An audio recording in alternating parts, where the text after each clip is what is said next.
Have you ever wondered why intelligence, despite being one of the most celebrated human traits, often leads to loneliness, rejection, and even resentment?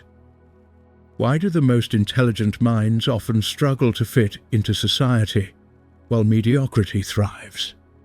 In a society that praises intelligence, why does it so often feel like a burden rather than a blessing? Why do those who think deeply often find themselves isolated instead of celebrated? The answer to this paradox lies not in intelligence itself, but in how society perceives and reacts to it. The German philosopher Arthur Schopenhauer was one of the first to dissect this phenomenon. Over 200 years ago, he observed a pattern, one that has remained unchanged throughout history. He argued that intelligence, by its very nature, isolates those who possess it, not because intelligent people are arrogant or dismissive, but because their mere presence forces others to confront their own limitations. And that is something most people cannot tolerate. Think about this. When you encounter someone who is wealthier than you, it might spark admiration or envy, but it rarely makes you feel personally inadequate. When you meet someone stronger or more attractive, you might acknowledge their superiority without questioning your own worth. But intelligence is different. When someone who is significantly more intelligent enters a conversation, they don't have to say a word to make others uncomfortable. Their existence alone acts like a mirror, reflecting back the limitations of those around them. This isn't just a philosophical theory, it's backed by modern neuroscience. Studies show that when people feel intellectually inferior, the same areas of the brain that process physical pain are activated. In other words, intelligence doesn't just challenge people, it hurts them. And when people feel uncomfortable, their instinct isn't to admire, it's to attack or exclude. This is why intelligent individuals often find themselves sidelined in social circles, overlooked in workplaces, and, in extreme cases, even ridiculed for their ideas. Schopenhauer didn't just theorize about intelligence, he lived its consequences firsthand. As a professor, he intentionally scheduled his lectures at the same time as the famous Hegel, whose ideas he considered nonsensical. The result?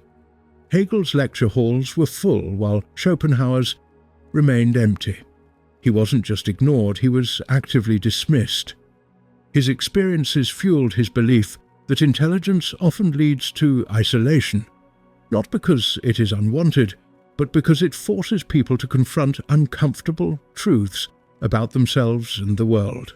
As a professor, he intentionally scheduled his lectures at the same time as the famous Hegel, whose ideas he considered nonsensical. The result?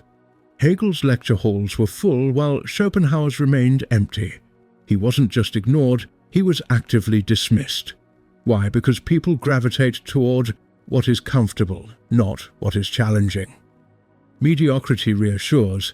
It tells people they are fine just as they are. But intelligence, by its nature, demands growth, self-reflection, and effort. It forces people to question their beliefs, their choices, and their potential. And that is an exhausting, often unwelcome demand. This pattern isn't limited to philosophy classrooms. Look at the entertainment industry. Shallow, simplistic content often goes viral, while profound, thought-provoking work struggles to find an audience. Look at workplaces. Charismatic individuals who maintain the status quo rise faster than brilliant minds who challenge it. Look at history. Many of the world's greatest thinkers, from Nikola Tesla to Alan Turing, were underappreciated, misunderstood, or even punished during their lifetimes. Recent psychological research, including studies from institutions like Stanford University and Harvard, has confirmed what Schopenhauer suspected. Centuries ago, one study found that when people interact with someone they perceive as significantly more intelligent, their brain activates its threat detection system. This response is even stronger in group settings.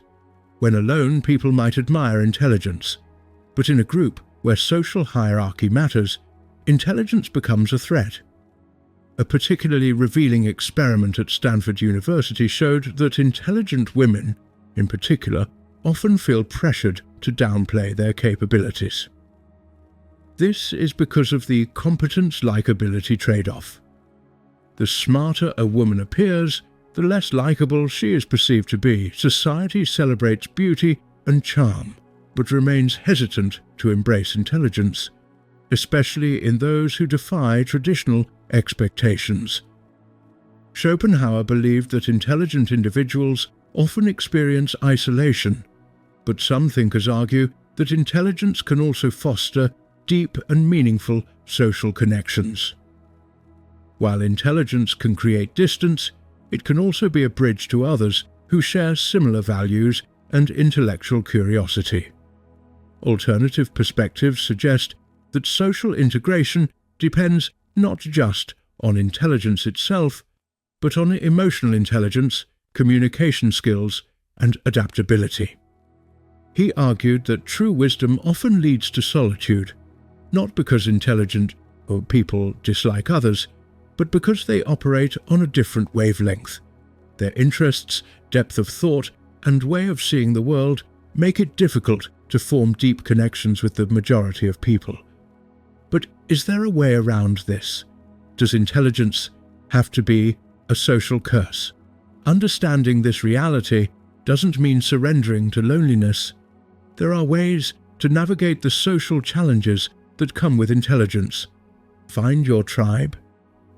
Instead of trying to fit into spaces where intelligence is unwelcome, seek out like-minded individuals who appreciate deep thought and meaningful conversations. Master the art of communication. Many intelligent people struggle not because of their ideas, but because of how they present them.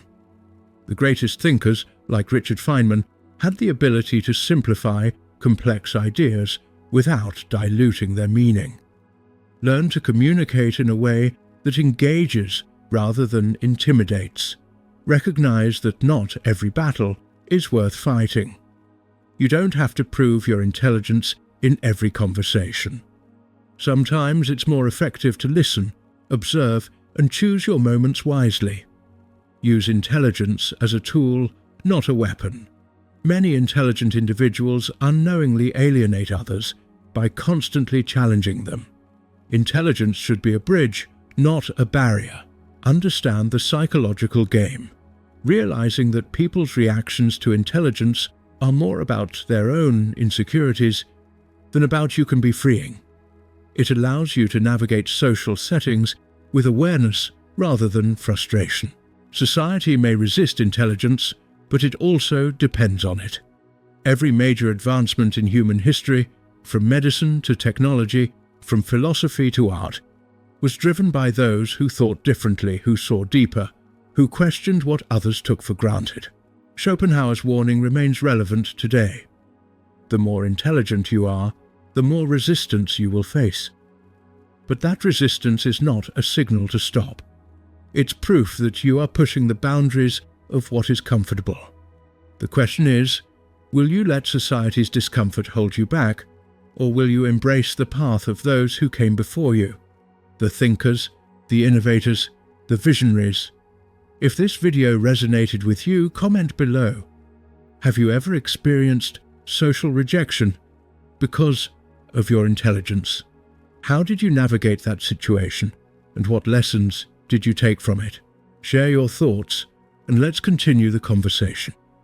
And if you want more deep dives into philosophy, psychology, and human nature, make sure to subscribe and turn on notifications.